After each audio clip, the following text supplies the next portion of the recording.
Hello, everyone. Welcome back to the CanadianGameDevs.com podcast.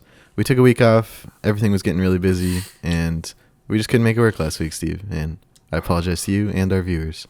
Listeners, you can listen and watch on YouTube. Yeah, we go on YouTube, so we do have viewers, I guess. Both. Viewers and listeners. But we're back. This is episode number 179, going live for patrons on March 8th, 2021, March 10th for everyone else. If you didn't know, it's a weekly show covering all the games made in Canada and the people who create them. My name's Steven, spelled P-H-A, so you think it's Stefan, because that makes sense phonetically, but it's not. It's Steven. And joining me, of course, Steven with a P-H and an E, but we say Steve, so it's Steven. That way no one gets confused, and no one's ever been confused, ever. Yo, what up? I had a terrible week, Steve. It's been super busy at work. Oh, no. The computer shit itself, and then my PS4 shit itself. Oh, and no. Then, Your PS4? Yeah, it was like... Well, I finally got into it, but like it was one of those things where like the power went off at my building. Oh yeah, also the power was off in my building for like 2 days, which but yeah, it's been a terrible week. Just that kid's book, like no good, terrible, dirty, rotten, very bad day. Yeah. Yeah, that was my week. Why are you messing with the PS4? Well, it's fine now, but like it was in rest mode when the power went off, and then it was like wasn't building. It like rebuilds the database or whatever when you turn it back on. It wasn't doing that, so I like held the power button for 7 seconds, and then came back on, and then it kind of did it really slowly, but then I got in, and then I played the new season of Fall Guys. It's okay. I played some Cuphead on PS4 too. It's a good game, Steve. Okay, you keep saying PS4, but like, why aren't you playing on PS5? Oh, because Tori's using the TV. I don't want to okay. I'm following now. I have a little monitor left of like my desktop monitor that I have my Switch and PS4 plugged into. Although you can stream the PS5 to the PS4 now, but that just seems like so much work. I'll just play a PS4 game. Can you stream the PS5 to the Vita? No, right? No way. They haven't updated the Vita firmware since like 2014, 2015. Wait, so then could you stream the PS5 to the PS4 and then the PS4 to the Vita? Ooh, now we're asking two big questions, Steve. I'm surprised I haven't seen that yet, because that's very funny if you can. I've seen people like you use the HDMI in on an Xbox One, and you can like plug your Switch in and then play the Switch through the Xbox. Yeah, I saw that. I saw when Super Mario World 3D World came out. I remember people playing that on the Xbox One, quote unquote, or whatever. Mm-hmm. What a weird. Why would they? What was the purpose of that? Like, well, the HDMI in was for your cable box. That was what it was for. Oh, I see. It just functioned as an HDMI in and like a pass through, so you could plug anything into it. Right. It was the all-in-one, Steve. It was going to replace all the boxes under your TV with an Xbox One. I appreciate that, but it's not really. I'm not really stressing about all the like boxes and shit I have. By the way, I just downloaded Apex Legends again because the update came out, didn't it? That was a couple weeks ago. Season 8? Yeah. But I can play solo though, right? Oh yeah. I don't know if that patch is live yet. That was just in some patch notes. But yeah, they added you can queue up solo, which thank God, Steve, because one of the most annoying things, especially on PC, is I play a game of duos. We drop, they immediately peel off. They don't go where I pinged. I'm like, oh, I guess I'll go with them. And we land and they just take off. And I'm like typing in the chat. I'm like, hey, where are you going? And they're like, oh, I play Lone Wolf. And I'm like, go play a different game then. And they're like, no, the only way to get good at Apex is to play by yourself. And I'm like, well, everyone you play with will just hate you. And they're like, yep, it's too bad. And I was like, oh my God. Like, so now there's a mode for loners and people who don't want to let down their team when their daughter needs their attention. And I'm glad that mode exists. Thank you. I'm glad you're differentiating me from the other people, because that is 100% the reason why. That's why like I basically don't play Apex Legends, because if Sophia's like up and about, I just don't want to be that guy. I don't want to be the reason our team loses. I don't want to be the team. I'm usually, even when you need to take care of Sophia, I'm usually the reason our team loses. Yeah, I don't want to be the reason our team loses based on Sophia. I'm fine with being the reason I lose because of my lack of skill. Mm-hmm. That happens all the time. It does. More often than not. So.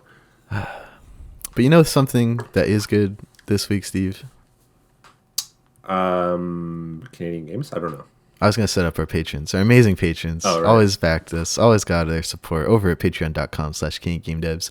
If you want to join them, you can get 2-day early access to the podcast, Discord perks, game key giveaways, discounts for Canadian gaming events, shoutouts at the end of every episode, and the knowledge they're helping us keep the lights on. Although there's no real overhead, I do most of my work with the lights off. The lights are like the site. You I keep the live site on. Yeah. I mean, I live with my mom now, so I also have no overhead. So Yeah, we're both streamlining the Canadian devs economy. What do you call that? But books. Anywho, what? you can check all those out. And at our top tier, we will plug anything you want at the top of every show, like our main man, Eric Beer. Check out thebotbook.com, the BOT book, for all their work. They're getting ready for Game Slice 2021, looking for partners. So if you want to sponsor the event, if you're a big company and you're listening to this podcast, first, thank you, welcome. Second, you should go ask Eric if there's any sponsor spots left for Game Slice 2021. All digital this year. You might see us there in some capacity. Isn't that right, Steve?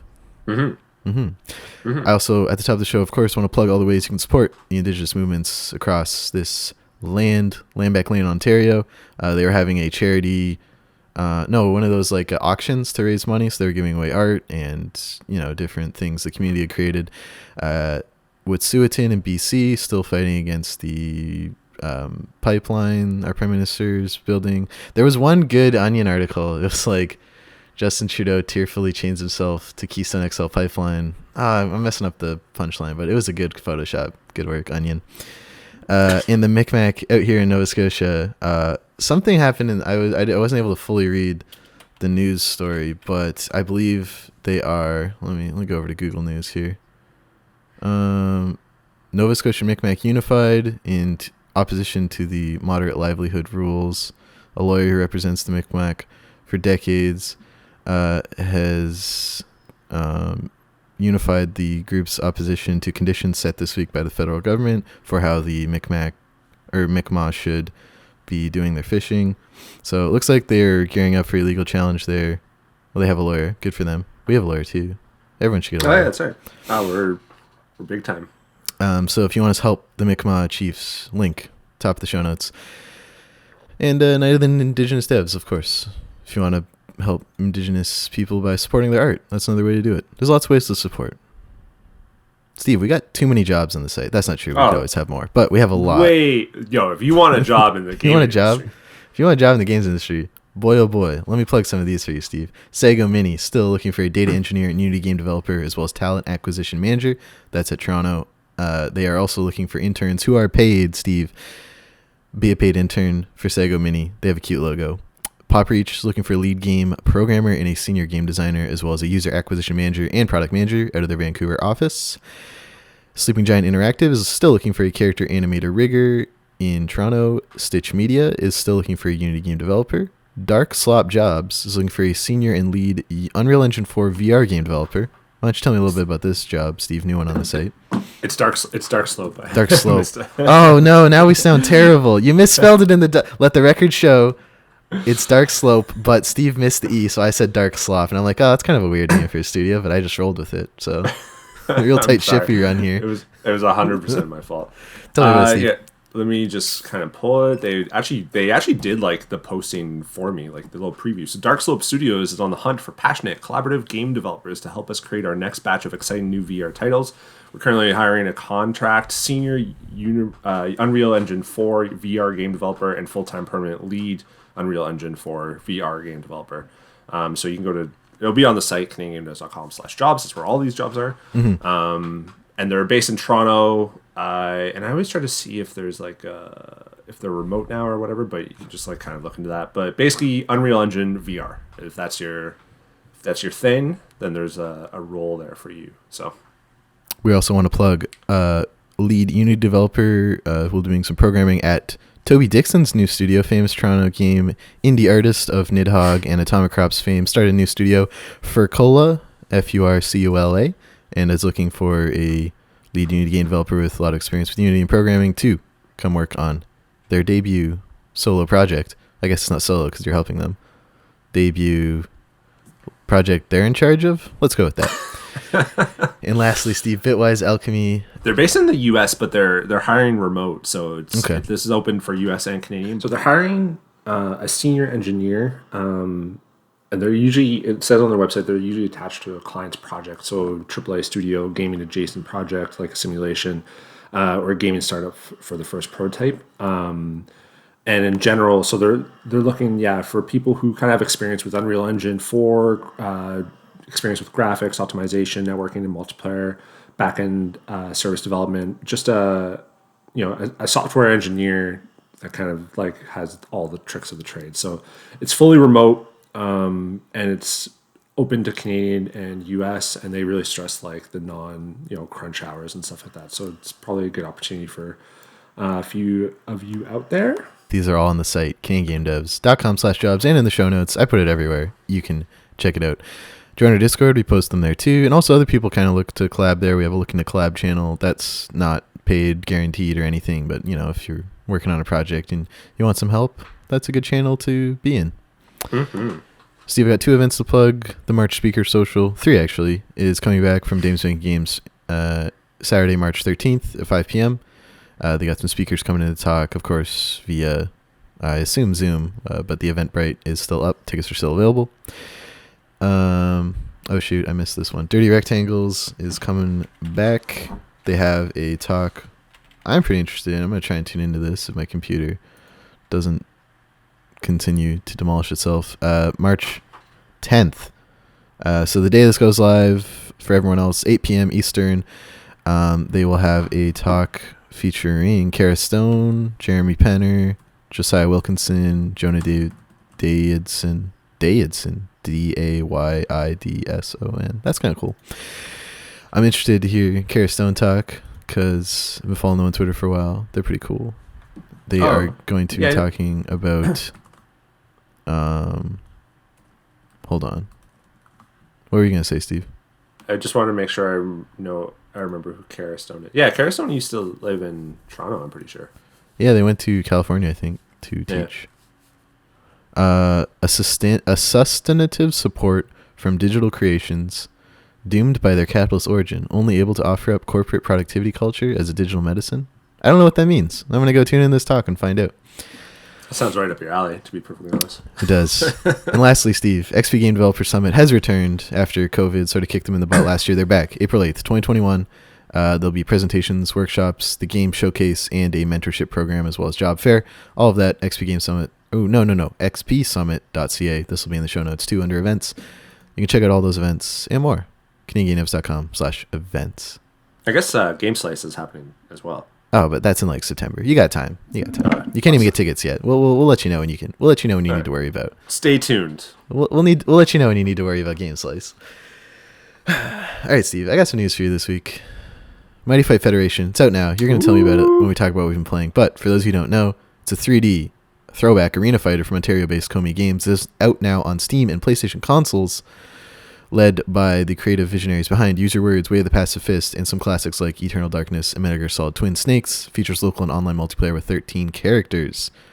And I believe... And they just announced a new one from the Bloodstone, or what was the Castlevania guy? Oh, like Bloodstain. Bloodstain. Yeah, there's a character from that game. That's pretty hype. Because they already have Toe Jam and Earl, they have Yooka-Laylee, and now they're getting Anime Girl from Bloodstained. I think there's a third one. That's crazy. Good for them. Out of early access on Steam, launching on PS4 and PS5. No easy task, Steve. I tell you what. They got some good gifts in the Steam description too. Oh, it's a really thematically great experience is what I'll say. Like the way they set up their pages and all that stuff and the game itself, like it's really like so colorful and cool. Like their website's really neat.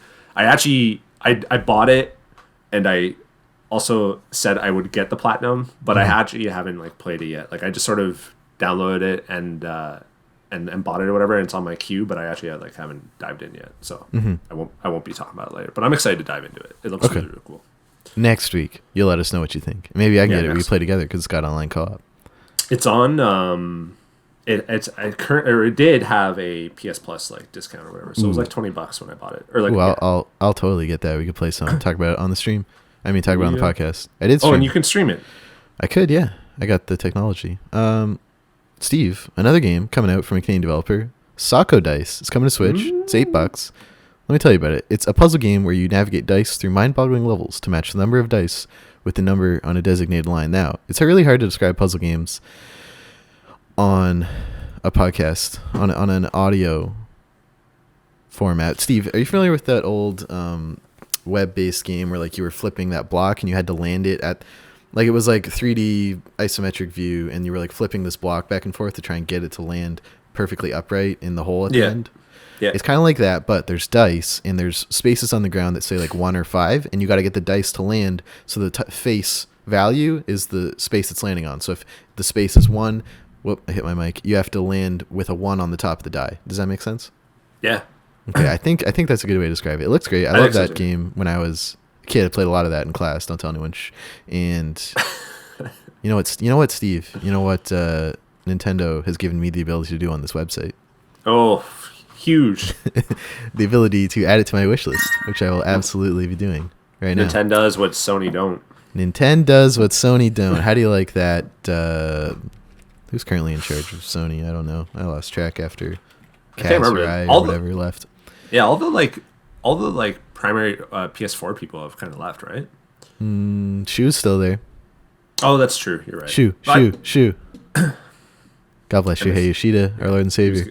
Good man. I met him once. No, wait, where?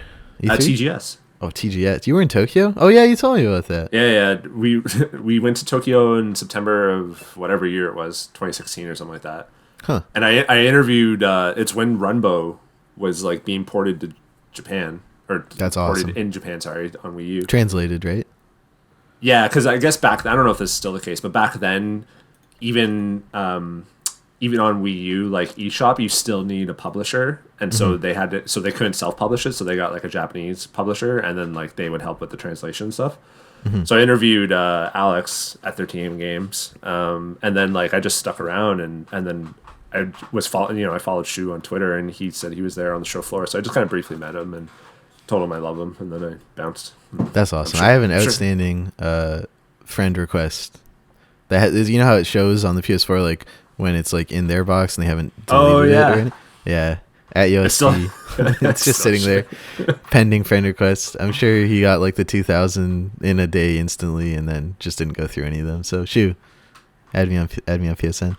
You think he could just like submit a ticket to like the IT team and just be like, yo, run a script to just friend all these nerds?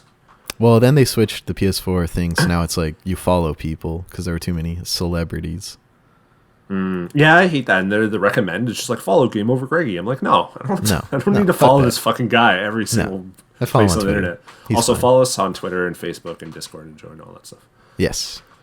Another game, Steve, is out this week from a Canadian studio, Procrasticube. Great name.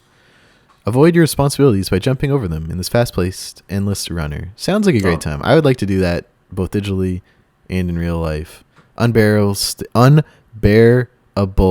Studio is based in Halifax. Sorry, I don't know why I took so much time to pronounce Unbearable. It's currently got 5 stars, 14 reviews. Ooh. Simple, fun, addicting, endless runner. Excellent platformer, helps you procrastinate. Easy to learn, tough to master, fun little game. There you go. Procrasticube. I think it's also on... Nope, just Google Play at the moment, but that's just okay. Google Play. The next one's on both, but... Next one's on both. And lastly today, Steve, from a Toronto studio, Kimono, they were in our Discord hanging out saying, hey, check this out. And I did. I downloaded it, Steve. It's cute. Oh, did you? I'm going to download it right now, actually. Design Kokeshi dolls and dress them in custom kimonos. Designed for the season. Customize animated Kokoshi dolls to wear them. There are so many options with your elegant, cute, unique doll collection. Also 5 stars, 8 reviews. Love this dress-up game. My 11-year-old and I play it on my iPhone and her on the iPad. We make mini versions of ourselves in colorful kimonos. Creative, relaxing, and fun. Aw, that's cute. So that's from Sticky Brain Studios in Toronto. So you can check out those. All of those will be under the no, my God, Steve. News in the show notes. But there's one more. Did I miss one? Oh, you missed it because you also gave me you kind of you. I don't know if you criticized the title of the article that I did. Oh, hit me. Basically, that Anthem. Oh my God! I've already forgotten about Anthem. so does everyone. Yeah. So Anthem, BioWare announced, I don't know when it was, this week, that they're done with Anthem. That the game will be online for the foreseeable future, probably for a while, because I'm sure it has a somewhat decent player base just because it's on EA Access. And shit like the original Destiny and stuff is still online. So, but yeah, they're done. They're not working. They're working on this Destiny Next or whatever it was, and Anthem Next. See, even you said Destiny. Oh yeah, that's right. Anthem Next. Come on, Steve. They wasted 2 years of whatever. of trying to update it, and apparently it wasn't good enough, and they're just like, fuck it. And now that team is just moving on to Star Wars, Mass Effect, and Dragon Age. So you know what other interesting BioWare news I wanted to talk about with you, because they revealed that Dragon Age 4 was going to have some sort of online live service component. So it was going to be Jason Schreier, I think, tweeted that. Yeah, I got his article up here. Electronic Arts removes multiplayer mode from Dragon Age game in Big Pivot, as reported February 25th. EA has made a major pivot on the next game in the popular Dragon Age series, allowing the developers to remove all planned multiplayer components from the game. Blah, blah, blah. But the interesting thing is they cite Jedi Fallen Order's success with no multiplayer, microtransactions, or anything at all as a reason that they're doing this. And Anthem's failure, right? Let me see if they cite that. I thought that was, maybe that was just Jason sort of like saying like, on the heels of Anthem. Oh, okay. So according to people familiar with the matter, EA was stung by Anthem, their recent multiplayer flop. They have transformed their development into a fully single player game. So yeah, it is a response to that. You're right. Yeah, I mean, that's cool. I think I just more so, the concern is more so that they're changing focus. Like, I don't know if this late is the right phrase, because who the hell knows when Dragon Age 5 is supposed to come in, but like they said, no wait, we have a release window. It was like between April 2021 and April 2022 is when they want it out the door. So in the next year. Yeah, essentially. So my concern, I guess, is just like you spend all this time and you have this focus and you're like, okay, this is a live service game. Here are the things that we're going to have. And then like, not at the finish line, but you're 75% of the way through, and now you're like changing the focus. And I'm like, is it now just going to suffer because there's still sort of this remnants of like a single player, of a live service stuff in it? Sort of similar to how Avengers had like really good like single player kind of story, but then the like live service stuff was kind of shitty because they shoehorned it in. So I'm wondering. So you think that's like a reverse in this situation? Yeah, just more so that they've changed the focus of the project is just the like concern. And if it's coming out, like if it was still like 3 years out, then I don't think it'd be an issue. But if it's like a year away and they've now changed a major, it's not like they did this little thing. They've basically made it from live service to single player. So it seems big. I'm excited for Dragon Age, and I would have been excited for live service. I like these games. But you know. Well, I guess we'll just have to wait and see. We haven't even fucking seen the game yet. Anyway, no, there's no gameplay. We saw that. What was that? The Game Awards, when that like bald elf guy talked and Twitter got really horny. Oh yeah, everyone loves him. He blew up the church, so everyone's kind of nice. They're on his dick a little bit. Respect. All the atheists like kind of. Well, the church is like super racist and evil in the game. In the game, right. That's it for the news this week. These will all be in the show notes as well. All right, Steve, I got some wish lists for you. We took a week off, but that's okay. We're back. I got 3 games, nicely spread out. No, I'm kidding. They're all in Montreal again. Did you wish list Soko Dice, and so did I on Switch, right? Did you play? Yeah, but I'm not. I took a note. The people have heard that sound effect by now, but that's not part of the wish list. This Soko Dice might actually, by the time we do another wish list, it'll be out. Yeah, sure. Yeah. Anywho, first up, Steve. Oh yes. Wait, we've done this. No, we haven't. Okay, no, we didn't. We covered it in the news, but now I want to give it its rightful place in the Wishlist This segment. Steel Assault, which is being developed by Zenobia, who are based in New York City, but as announced last year, published by Tribute Games in Montreal. This is their first published title. They've previously developed and released Flint Hook, Mercenary Kings, Panzer Paladin. Huge fan of that 2020 game. In Steel Assault, Steve, quote, punch, whip, and zip line through a post-apocalyptic America in this 16-bit retro-style action platformer. Play as Takahashi, a resistance soldier on a revenge mission against the dictator who lords over the ashes. Too real. This looks straight out for Jam. Yeah, we're like 4 years away from that. Yeah, this is a what is this? Post-apocalypse? Yeah, this is a post-2023 election, 2024 election game. That's what this is. Steve, this looks right up your alley. Tell me how this trailer is hitting you in the soul. I'm so excited. I didn't know it was post-apocalyptic. I can never say that word despite being like my favorite genre. And I or at least I forgot about that, so I'm excited for that. Yeah, it looks very similar to like Mega Man X and stuff on the SNES. And it looks really fast and fluid. And the one little kind of gameplay mechanic that I'm really digging is this like hook shot thing where you kind of make a like you span out both like left and right, and you create like it's the Batman's Batclaw zip line, you know? Yeah, and he uses it. Yeah, exactly. And so that looks really, really sweet. I can't wait to see that a little bit more. But this game looks fucking awesome. And tribute games, like they're on fire. I gotta get back to Panzer Paladin because I was really digging that game. It was just like it was just hard, and I was in the mood for like a hard game. I was just like, oh man, this game's kicking my ass. Same with like Cyber Shadow. Cyber Shadow.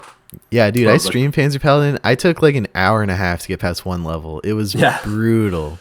Yeah, so I don't know if this will be difficult.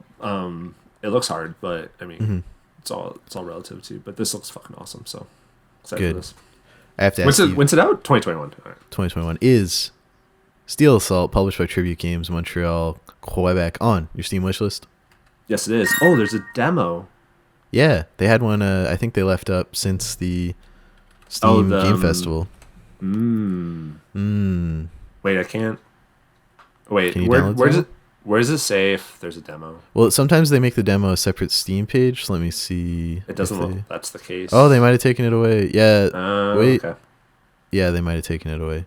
All right, that's fine. That's fine. Oh, they got GIFs in the Steam description. They do. They have a really hot Steam description. GIF, and I like when they make the background the same color as the Steam background, so it looks like it pops out. You know, Art of Rally, still my favorite Steam page ever. Did that with like the car and like came out of the Steam page.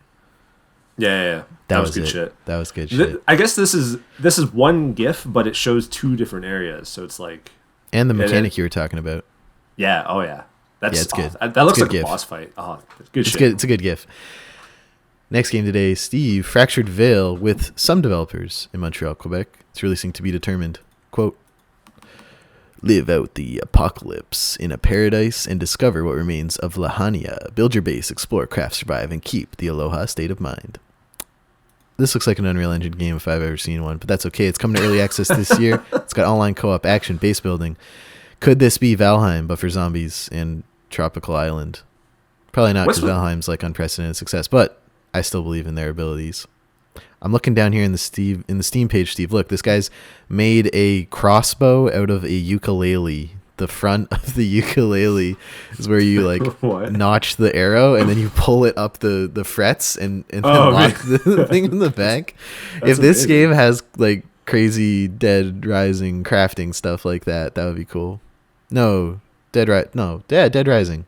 That's the one where you're using all like a riding lawnmower and stuff. Yeah. Oh, it has co-op as well. Yeah, co-op and online.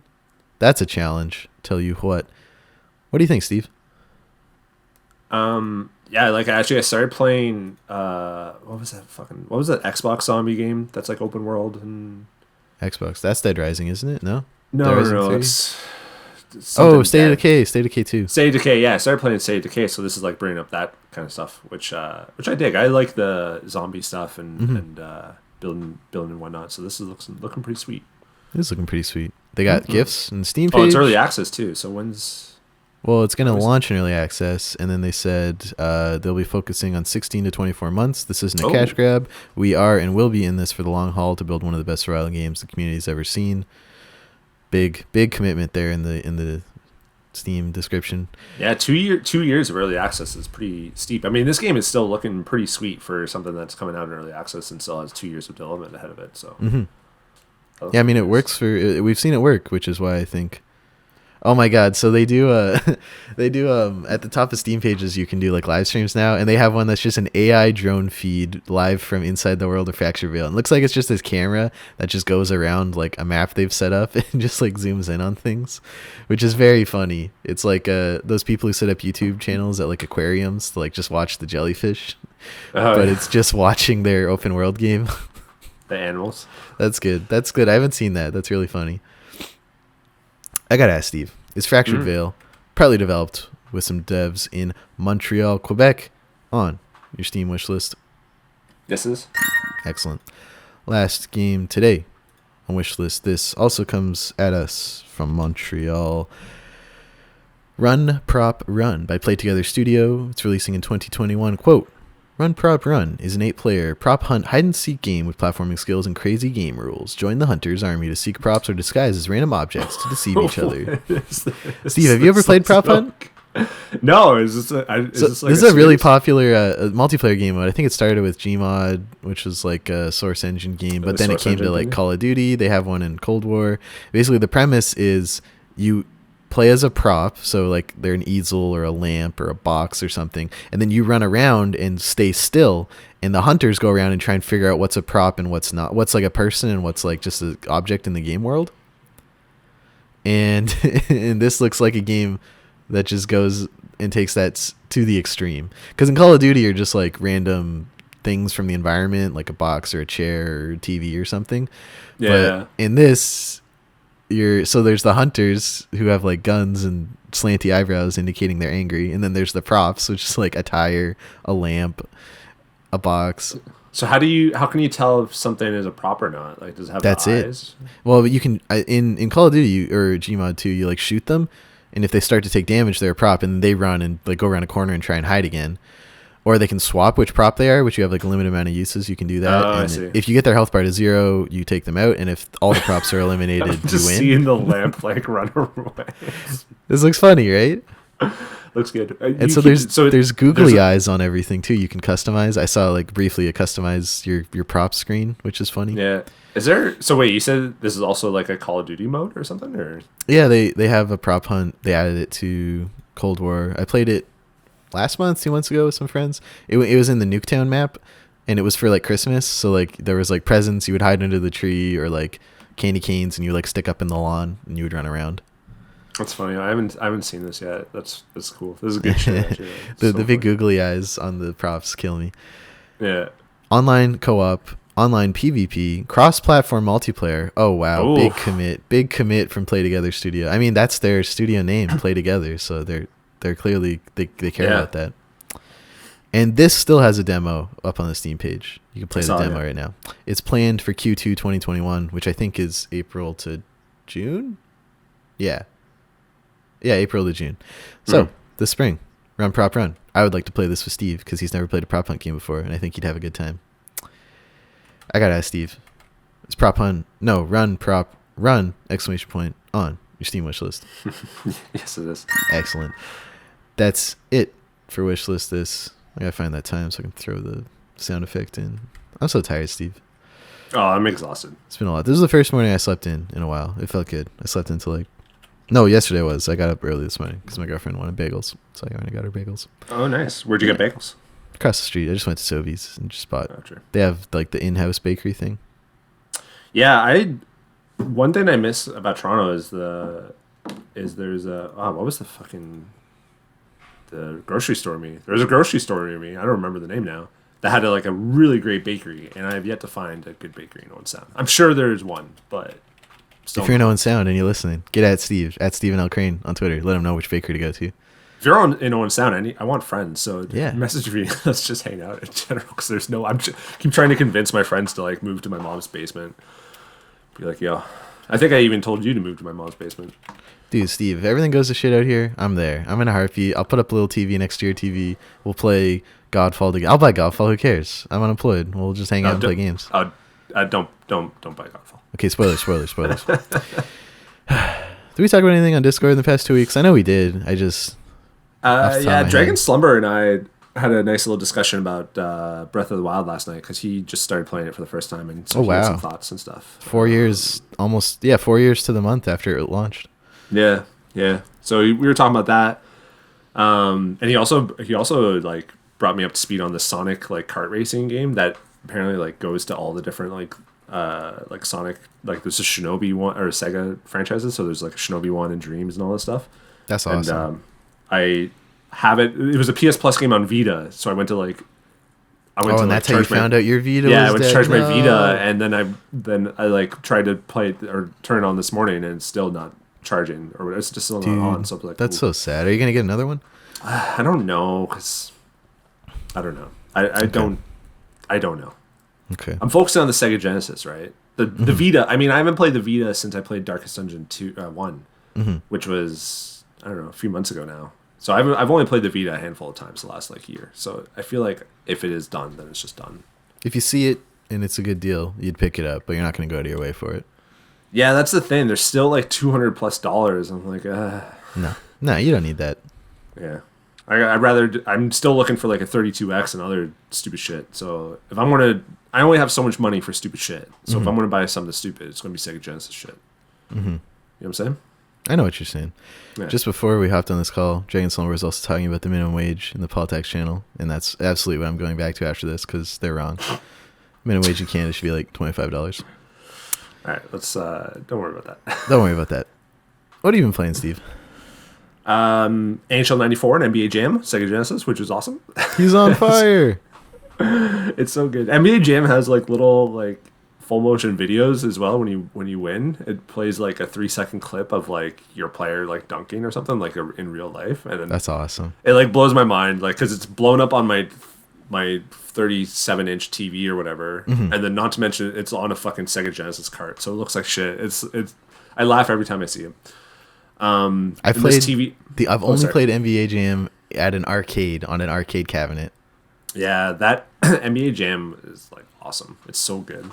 Where is it, terrible. Steve? Why isn't it back yet? They made EA made one on PS3, maybe like 10 years ago, and it was really really good. Actually, sorry, it started as a Wii game, and they released it, and then they ported it to PS3 and Xbox 360. And it was really, really good. And I don't think they brought it back since. Like, I don't think. I feel like I saw a mobile game or something like that. Let's see. Let's go NBA Jam here. Let's because that just seems like everyone has nostalgia for it. Like, it just seems like the perfect game to bring back. Yeah, NBA Jam was released in 2010 on Wii, PS3, Xbox 360, and had all the shit. And then NBA Jam on Fire Edition, which is the one I think I played, had new AI, improved visuals, roster updates, and stuff like that. And they haven't done anything since 2011. So it's been 10 years. So we should... EA. Fucking get on that. Actually, not EA. EA, give it to a good studio, and then they make an NBA Jam 3. Or what would they be on? 4? Well, I think now the equivalent is NBA Playgrounds was a game that's very similar. It's basically just NBA Jam. And 2K bought them out. And so I think like there's NBA Playgrounds 2K, whatever fucking year they released it. So I think that's kind of like where they're getting it. But like the whole like it's all about like sim now for basketball. Like there was NBA Streets and stuff like that, like in PS2 era. Like that kind of basketball like game isn't really around anymore, which is kind of sick. I think there's a 3-on-3 like free to play game. It's literally called 3-on-3, but I don't know. Oh yeah, it's a retro style too, right? Like pixel. Yeah, but I don't know if it's like crazy NBA Jam style or if it's just like 3-on-3 kind of a sim cartoony stuff. That I don't know. Like I don't know if your player goes on fire. There's a Canadian studio coming out with a game called Hockey Heroes. I've been following them. They're Treewood Studios in Toronto. They are you familiar with NHL Hits, like the GameCube game? Yep. Yeah. They're going for that kind of vibe. It's not wish listable yet, so it's in my short list. But as soon as it is, you bet that'll be in there. What's it called? Hockey Heroes? It's called Hockey Heroes by Treewood Studios in Toronto. We DM'd them a little bit, and yeah, I'm interested in that game. I showed it to a couple of my friends who are big into Hockey Hits, and they're like, "Oh yeah, that's Hockey Hits. That's gonna be good." Oh, when you start fighting a boxing ring with the red ring around the edge, like just lifts out of the floor, and you start fighting. Amazing. Yeah, it's really cool. That's sick. So you played NBA Jam? Was NHL 94 like that was the first one with the NHL license, right? That I don't know. It was just the first. It was just the one that we had. Okay. So I was driven to that because like I was looking like NHL. I think NHL 98 came to Sega Genesis, which is kind of crazy. But I'm not going to get. I'm not going to get like NHL 90. I think I had NHL 95 and 96, or my friends did. But 94, it's awesome. There's a way you can score a goal like 30% of the time. Of course there is. It's just like buggy and stuff, and the fighting is fun. It's just like it's fun. But I've been playing more NBA Jam than NHL 94. NBA Jam actually kind of like holds up. Like it's still pretty legit. I played it Christmas party 2 years ago at a barcade. I played NBA Jam with someone, and it held up. Nice.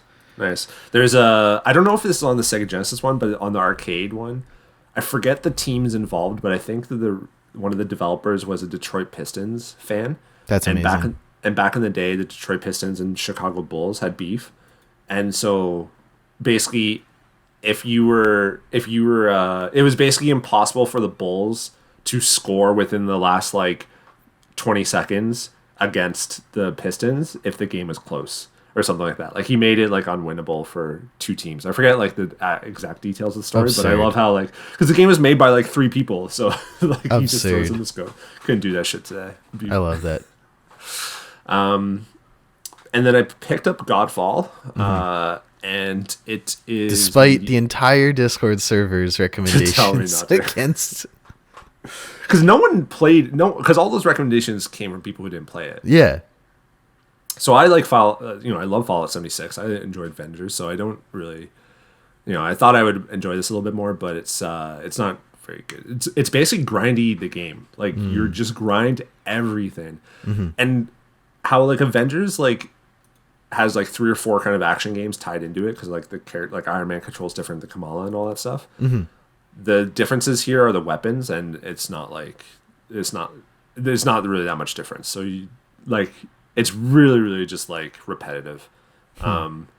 And there's like I showed you the stats screen or whatever, the detailed stats. It's like just a fucking giant Excel sheet of numbers. I'm just like, what am I supposed to do with this? Yeah, like, that's a no for me. I was like, I just trust this is all in the back end. Like, you don't have to show this to me. I will do nothing with this information. It's too much.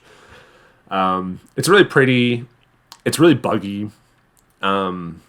It's there's no matchmaking too, which is like, because the way to make this game funner is like just to have people in the world just doing crazy shit, right? That's what I liked about Avengers, because there's like destructible environments, and you just there's crazy nonsense happening around you, so it's kind of cool. But Godfall doesn't have matchmaking, so it's just like you're literally just playing by yourself in this world. They all look the same.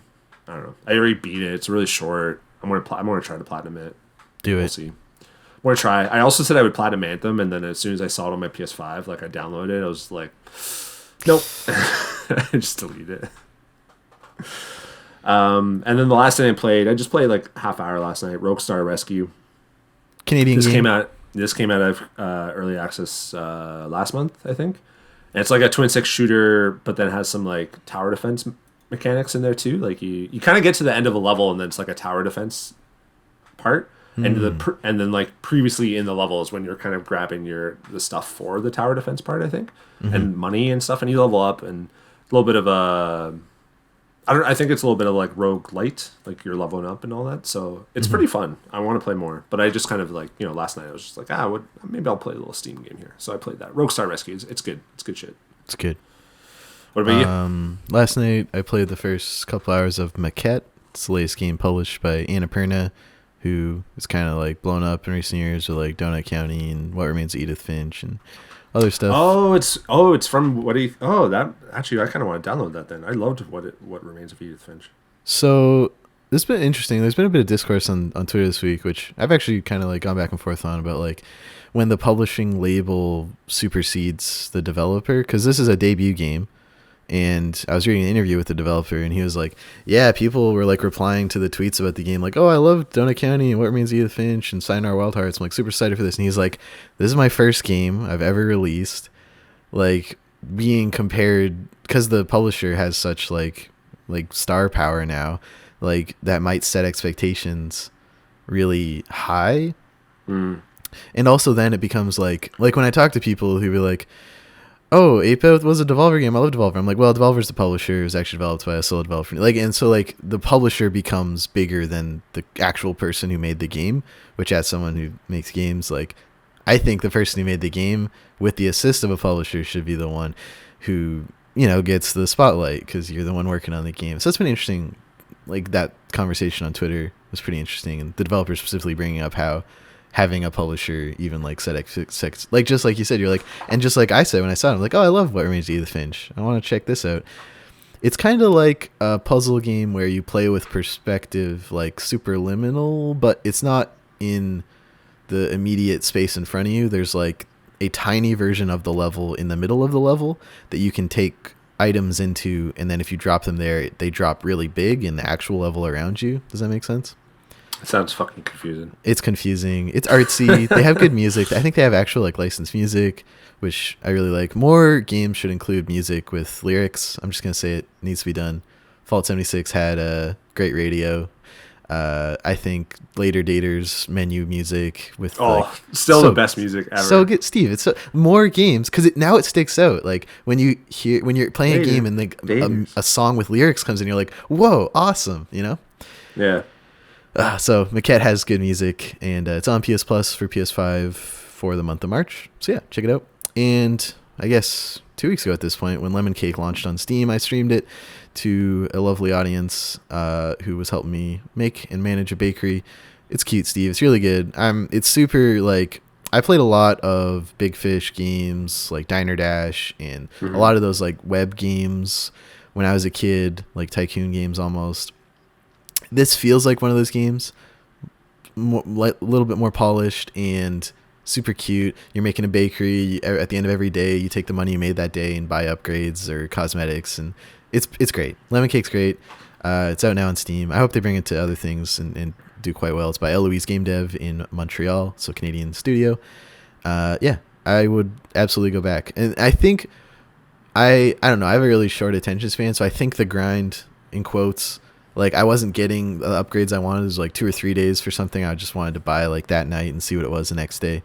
But I think that won't be a problem for most people because most people don't approach games from the impatient millennial 7-second video. Not millennial. You know what I'm saying. I have a short attention span. I got you. I think Lemon Cake's great. Impatient. I'm impatient, and it's not Lemon Cake's fault. That's my fault. Lemon Cake's great. Everyone should check it out. Nice. I think that's it, Steve. That's all you played in 2 weeks? Dude, Sentience Wishlist on Steam's coming out. Dude, I logged like, I don't know, 200 bugs in the past 2 weeks and fixed a bunch. I mean, you had to delay Sentience got delayed, right? And then March 25th. This is it. After that, I don't know, we probably run out of money and I get laid off and coast on some EI for a bit, work on the site. I'm actually, honestly, Steve, I don't know if that sounds bad, but like, if I could just take a month off, just chill, that sounds pretty sick. Yeah, man. I appreciate the choir. If I can quit my job without another job lined up and move to a smaller city that I can afford not having a job. So it's true. I get it. I've been paying this year. I've been paying into EI for 10 years. So I think I'm due for some of that.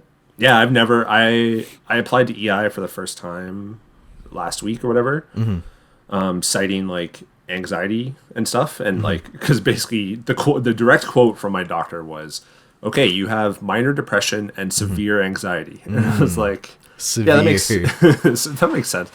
And so I applied for EI because I've never applied for EI before, and I did, you know. Part of the reason was because of that. So we'll see if I don't know how it works because no one seems to know about EI. Because even when I called my doctor and I told her, I was like, hey, I need like a note from you to just say like we've discussed my anxiety over the last like year and a bit. I quit my job, EI, blah, blah, blah. And she's like, oh, can you get EI? I was like, fuck if I know. I'm about to find out. I'll tell you. Yeah, I'll let you know. She didn't even know. Everyone's like, oh, can you even get EI if you quit? And I guess it's like there's a difference between quitting and like getting laid off. Health. Yeah. No, well, and quitting because of mental health and stuff like that. That would be like a disability thing. Yeah, like illness. Yeah, so I don't really know. I'm not, I'll apply and whatever happens. But like you, I've been paying EI since fucking whenever. 34. I've never been on it, and I've basically worked every single year since I was 15. Yeah, that's thousands of dollars. JT took out of your pocketbook. Well, I mean, it was Harper before for a while. Harper longer than JT. That's true. To be honest. Yeah, I guess. Well, do you pay EI if you're like a minor? Huh? I assume. Yeah. I mean, I don't know if I was getting paid on the books or not for a little bit, but so maybe it wasn't. But the Boston Pizza check definitely had an EI line on it. For Rhubarb Incorporated in Panama or something. It was so sketchy. Yeah, so that'll be me. Wishlist Sentience. If it does really well, we keep working. We spin it up, get bought by Epic, and I'll retire. That'd be awesome. probably won't happen because games are hard and incredibly competitive and the market's oversaturated, and we didn't have enough time to get it to a place we really wanted it to be. So you got to hit publish. You just got to put it out. You just got to flip the switch sometimes. You got to ship it. Flip the switch. Is there an actual switch? How do you mean? Like, we say flip the switch. What? We do flip the switch. When you actually have the game, because it's on Steam, like it's technically a game on Steam, but it's not published or it's not available for download. So what is the thing that you do to like make it live for people to purchase or download? Like, is on it do you Steam, have to email you Steam? on Steam you submit a build. They like I think have like an algorithm run through it to make sure it's not like malware, and then you can just like make the store page live. On Switch, you submit. On everything else, you submit for certification. They do something. They send you. It's your choice though. Like you submit it, and then, you can then press it live. So or whatever. It's not like Steam will say like, okay, this is going live at 10 a.m. Blah blah. Blah. Yeah. You can set whatever time you. And then sometimes it's like for certain platforms, it's whenever they update the store. So for PlayStation, it's like 11 every day Pacific or something. As far as I know, the only time in like store history that like Steam's taken a couple of games off because China said so or something, I don't know. But PlayStation, the only one they've taken off is Cyberpunk. Like against that's still the developer. You can't buy it on the PlayStation Store. That's still not on the store, I think. Yeah. I went into my EB Games, my local EB Games, the one I went to high school and stuff. That's one of the dudes is still like working there. He awesome. He basically runs it. I was talking to him. That's so cool. Behind him was just like fucking 100 copies of Cyberpunk. The box sticks out, right? Because it's like yellow. And I was like, oh, and there were PS4 copies or whatever. And I was like, oh, how are those? He's like, no one, like this game is poison. Like no, everyone knows not to pick it up. Damn. But they have so many copies, and they have so many like returned copies and stuff. Witcher 4 hype. What was that? Episode 179? It's episode 179, Steve. We're gonna hit 200 this year. That'll be big. Oh, that's nice. If you want to help us keep doing what we do, putting baby feed into the bottle. Is she on a bottle? Milk, putting milk in the bottle. You stop formula after like a year, which is great because formula is fucking expensive. If you want to help Steve with expensive baby products and me with groceries, patreon.com, Canadian Game Devs. You can back us there, get Discord perks, early access to the show. At the highest tier, we shout out your work, like Eric Beers, The Bot Book. Go check that out, thebotbook.com. Game Slice looking for sponsors. And at our credited patron tier or higher, we'll put your name at the end of every episode like these lovely folks. Thank you so much. Aaron McLeod, Canuck Play David Winter, David Nagy, Eric Beer, Elizabeth Avery, Hanel, Jean Leggett, Jeff Shepstone, Jeffrey Canham, Graph Metal, Kai Hutchins, Nicholas A. Zorko. Shout out to Kai Hutchins, Saskatchewan Game Devs is the new handle. Big for them. They went from Regina to Saskatchewan, so that's sweet. Province-wide, baby. Nicholas A. Zarko, Nav from the Academy of Games, Pixelnauts _ Alex, Sean Hayden, and Stacy H. If you listen on Apple Podcasts, drop us a review. It's right down there. Just take your finger, scroll up, pull the page up a little bit, hit the little star, drop a written review, whatever you got. If you're not on Apple Podcasts and the podcast app you're using doesn't have a review function, contact at CanadianGameDevs.com, at CanadianGameDevs on Twitter.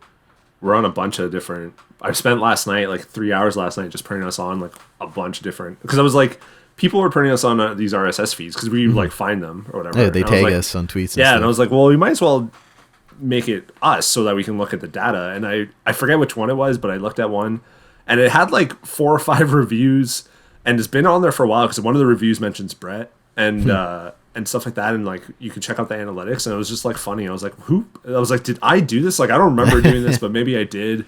Maybe and like did. People reviewed it and are listening to it, and it was on a service that we didn't even know. So now it's on like it's legit on like 20 different services. Like, good. I fucking threw it everywhere. So yeah, jobs reviewed. Hop in our Discord, hang out, chat. I'll tell you why you're wrong about the minimum wage. You can find us. We're in the @CandyGameDevs bio. Our Twitters are there. So if you want to follow us, you can. Everyone either follow, like, whenever I get a follow, I'm like, who's this? I'm like, they followed Candy Game Devs and me. That makes sense. Mm-hmm. So, yeah.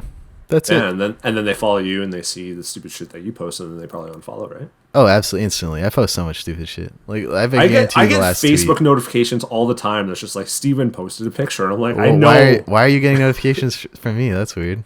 I don't know. I get it for you and my friend Jake, who's also pretty political. Like he'll post a lot of Good. stuff, and I guess maybe because like I will review it because you have posted some good memes. Thank you. But now it's just like I know what Steven posted. Like I could fucking tell you right now what he most likely let me posted. see. What was the last thing I posted on Facebook? I thought it was that meme about It was the Democrat. bike- It's the guy biking with a stick, and then he reaches down and sticks the stick in his wheel well, and on him is Democrats, and then he's falling over holding his knees like damn progressives.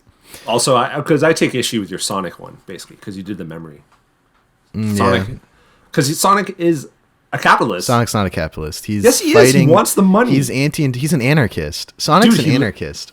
He literally takes the money, hoards it himself. He doesn't give it to anyone else. No, he uses it for the cause. And fucking transforms into a golden version of himself. He's To basically destroy the machinery.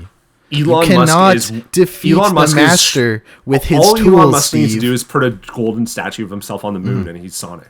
No. You cannot defeat the master with his tools. Therefore, you must destroy the tools. Sonic's a Luddite anarchist. You don't need to be Golden Sonic though to defeat Robotnik though. But it helps. Doesn't it help? Well, yeah, because money helps. Yeah, he burns the money, fueling the cause, defeating the enemies. The last one I shared from The Onion was Obama claims Hulu execs killed in drone strike represented direct threat to Netflix's interests. That's good. That's really good. Anyways, if you want that sort of hard-hitting political analysts, you can join the politics channel. But there is some good gaming discourse. There's some good gaming discourse. The Onion 2 days ago. TikTok assures users worried about Myanmar genocide that they're aggressively monetizing the situation. That's good stuff. Anyway, that's it for episode 179 and this episode of the CanadianEvs.com podcast. Check us out. Discord, Twitter, Facebook. Blah, blah, blah. Have a good week. Bye.